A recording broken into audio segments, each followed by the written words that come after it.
బ్రాహ్మణులే కాదమ్మా ఇక్కడ. ఇప్పుడు ఇక్కడ దగ్గరలోనే మేము కొన్ని గుళ్ళు కట్టాము. అక్కడ గిరిజన ప్రాంతంలో ఉండేటువంటి వాళ్ళందరూ కూడా గిరిజనులే, ట్రైబ్స్, వాళ్ళకే పూజా విధానాన్ని నేర్పిస్తున్నాం అమ్మ. అంటే వాళ్ళే పూజ చేసుకునేటట్టుగా వాళ్ళ ఊర్లో ఒక ఆలయాన్ని కట్టిన తర్వాత ఆ ఆలయంలోకి వెళ్ళి మళ్ళీ ఒక అర్చకుడు పనిచేయాలంటే కనీసం జీతం కావాలి. ఎవరైనా జీవనాన్ని చేయించడానికి జీతం కావాలి.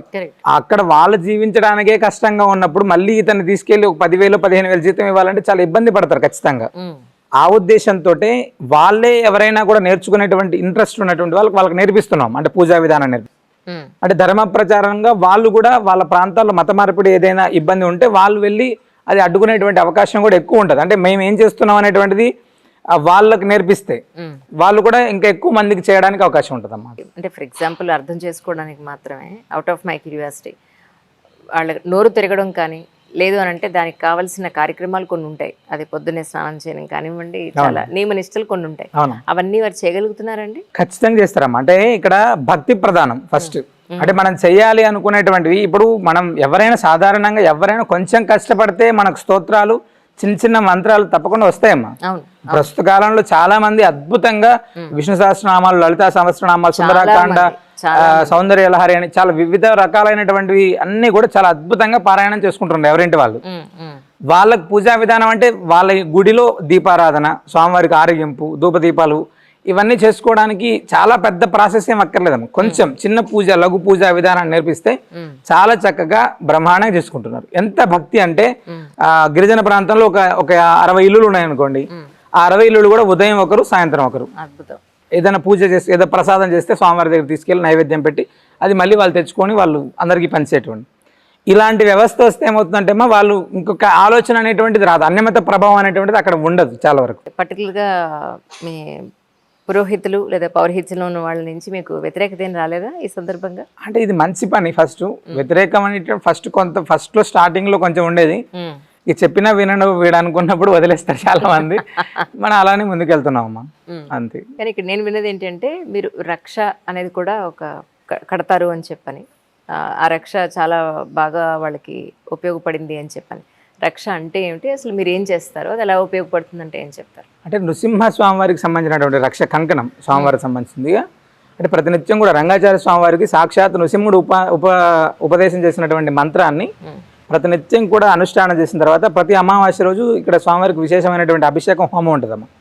ఆ 29 రోజులు చేసినటువంటి అనుష్ఠానాన్ని మనం ఒకనాడు ప్రత్యేకంగా కంకణాలకి ఆ శక్తిని ధారపోసి వచ్చినటువంటి వారికి ఈ యొక్క స్వామివారి యొక్క రక్షని కట్టడం జరుగుతుంది. నృసింహ మహామంత్రంతో ఎప్పుడైతే మనం ఆ యొక్క రక్షణ తయారు చేస్తామో చాలా అద్భుతమైనటువంటి శక్తి ఉంటుందన్నమాట. కార్యసిద్ధి కోసం కావచ్చు, శత్రుబాధ, రుణబాధ ఇలా ఏవైతే ఉన్నాయో వాటి యొక్క ప్రభావం, అంటే వాడు చేయడానికి పని. ఇప్పుడు కార్యసిద్ధి అంటే మీన్స్ ఒక పని చేసేటప్పుడు ఒకటి మనకి ఏదైనా ఒక కంకణం కట్టుకొని కంకణ బద్దులే చేస్తూ ఉంటాం కదా, ఆ కంకణ అనేటువంటి దానికి అంత పవర్ ఉంటుంది. ఇక్కడ చాలా అద్భుతమైనటువంటి పని చేస్తుంది.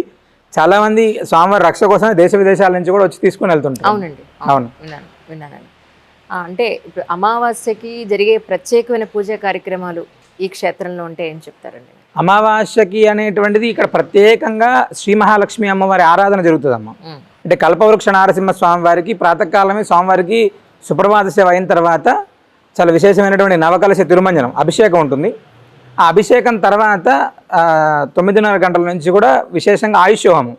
అంటే ఎందుకు ఈ ఆయుష్ హోమం తర్వాత ఇవన్నీ ఎందుకు అంటే, ప్రస్తుత కాలంలో ఎలా ఉందంటే మనం ఒక పని కోసం బయటికి వెళ్తే ఇంటికి వచ్చేటువంటి దాకా కూడా ఏదో రకమైనటువంటి గండాలు, అంటే మనిషికి మన చిన్న సాధారణంగా నడుచుకుంటూ వెళ్ళిపోయేవాడు కూడా కింద పడితే ఏదో రకమైన ప్రాణానికి సంబంధించినటువంటి ప్రభావం వస్తుంది.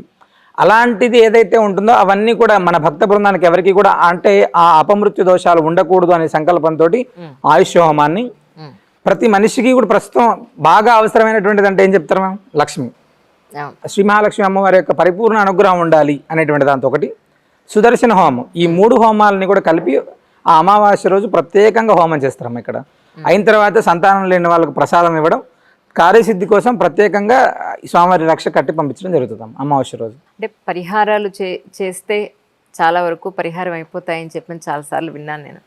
నిజానికి అసలు పరిహారాలు అంటే ఏమిటి, ఇక్కడ మీరు ఇచ్చే పరిహారాలు అంటే ఏం చెప్తారు? పరిహారాలు చేస్తే పూర్తిగా ఎక్కడికో వెళ్ళిపోతాయి అని నేను చెప్పను. ఫస్ట్ ఏదైనా కూడా కర్మ అనేటువంటి దాన్ని తగ్గించడం వరకు మాత్రం ఎవరైనా చేయగలరు. కర్మను పూర్తిగా తొలగించడం అనేటువంటిది భగవద్ అనుగ్రహం చేత తప్ప మనం ఇంకేం చేయలేం. ఫస్ట్ అంటే జాతక రీత్యా గోచార రీత్యా మనకు ఉండేటువంటి దాంట్లో మనకి ఏదైనా చాలా పెద్ద దోషాలు ఉన్నాయి, మనం ఆచరించేటువంటి విధానంలో ఆ యొక్క ప్రభావం అనేటువంటిది తగ్గుతుంటుందాం. ఫస్ట్ ఆ కర్మ ప్రభావం అనేటువంటి తగ్గినప్పుడు మనం చేసేటువంటి చిన్న పూజ, ఏదైనా సుదర్శన హోమమో లేదా మన్యసూక్త పారాయణమో లేదా ఇంకొక నవగ్రహ పూజ ఇంకా ఏదైనా కానీ ఆ యొక్క ప్రభావం చేత మనం చేసేటువంటి కష్టానికి మనకు ఉన్నటువంటి కష్టానికి ప్రభావాన్ని తగ్గిస్తుంది. ఫస్ట్ ఒక కష్టం వచ్చినప్పుడు మనం ఏం ఫీల్ అవుతాం అంటే నేను ఎక్కడో తప్పు చేశాను అనేటువంటిది మనం ఫీల్ అవుతాం ఖచ్చితంగా. దానికే మనకి శిక్ష పొందేమో ఆ కర్మని మనం ఫీల్ అయినప్పుడు ఏమవుతుందంటే ఆటోమేటిక్గా ఓకే వీడు పశ్చాత్తాపడుతున్నాడు, వీడికి తగ్గించాలి, అది జరుగుతుందమ్మా ఖచ్చితంగా. ఫస్ట్ నేను దానికి సంబంధించి మన దగ్గరకు వచ్చేటప్పటికి పూర్తి అంటే ఎంత పెద్ద దోషాలు ఉన్నా ఎంత వ్యవహారం ఏది ఉన్నా కూడా సాధారణంగా ఫస్ట్ భగవంతుని భక్తితో ప్రార్థన చేయమనే చెప్తాం మేము. భక్తితోటి జయించలేనిదైతే ఏదీ లేదు. భగవద్భక్తి అనేటువంటిది మన దగ్గర ఉంటే మనం చేసేటువంటి ఏ పూజ ఏ వ్రతం ఏదైనా కూడా చాలా తొందరగా అనుగ్రహిస్తాడు భగవంతుడు అనేటువంటి దాన్ని పరిపూర్ణంగా నమ్ముతాం మేము. ఇక్కడికి వచ్చేటువంటి వాళ్ళకు కూడా సాధారణ పరిహారాలే ఉంటాయి, చాలా చిన్నగా చాలా ఇబ్బంది లేకోకుండా ఉండేటువంటి పరిహారాలే పూర్తిగా ఉంటాయి ఇక్కడ.